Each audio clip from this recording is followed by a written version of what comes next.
विगत 9 दिनदेखि हाम्रो आन्दोलनको योमा अगाडि बढेका छौँ। माग त हाम्रो अगाडिदेखि नै हो होइन, तर पनि अहिले तत्कालको कुरा गर्दा 9 दिन विगत 9 दिन मतलब आज 9 दिनमा प्रवेश गरेका छौँ हामी यो धरनासहितको आन्दोलनमा। अब हाम्रा यी मुद्दाहरू त माग मुद्दा के हुन् भने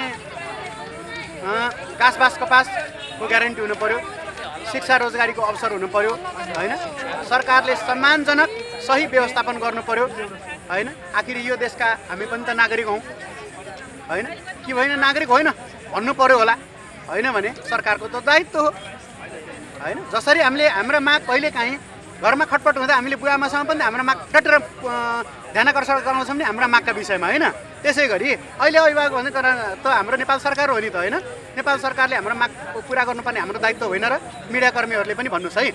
त्यही भएर होइन, त्यही भएर अहिले हाम्रा जुन 4वटा विषय मैले भने बुदागत रूपमा भन्नुपर्दा अझै पनि कि सरकारले सम्मानजनक सही व्यवस्थापन गर्नु पर्यो नम्बर 1, वा सरकारले योग्यता क्षमता र अनुभवको आधारमा सम्मानित रोजगारको व्यवस्था गर्नु होइन व्यवस्थापन गर्नु पर्यो नम्बर 2।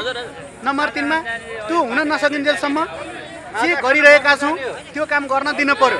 यहाँ मार्केटिङ गर्ने साथीहरू पनि हुनुहुन्छ होइन, सडक सङ्गीतमा आबद्ध साथीहरू पनि होइन हुनुहुन्छ। म आफू जुनसुकै पढ्दै गरेको भए पनि अब साथीहरूको मान्यतामा त मैले पनि साथ दिनुपर्छ होइन। त्यस भएर एउटा त्यो भयो अनि होइन, अनि त्यही भएर के जे काम गरिरहेका छौँ त्यो गर्नु पर्यो।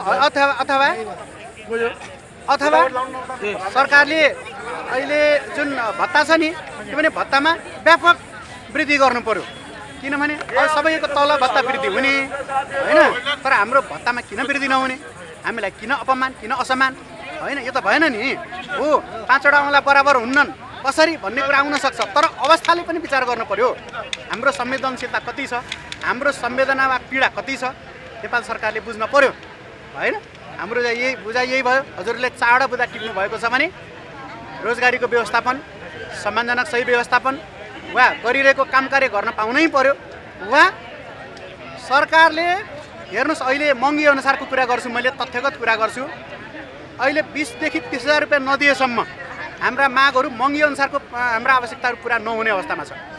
के 2128 रुपियाँले मानौँ ग्यास किने चामल किन्न नपुग्ला, अहिले ग्यासको भाउ कति पुग्यो हजुर सबैलाई अपडेट नै छ। चामल किने ग्यास पुग्ला, के काँचो चामल खाने वा ग्यासको आगो मात्रै ताप्ने त होइन। यस्ता कुराहरूमा सरकारले बडो संवेदनशील बडो गम्भीर भएर सोच्नुपर्छ। यो 4वटा विषय मैले उठाएँ।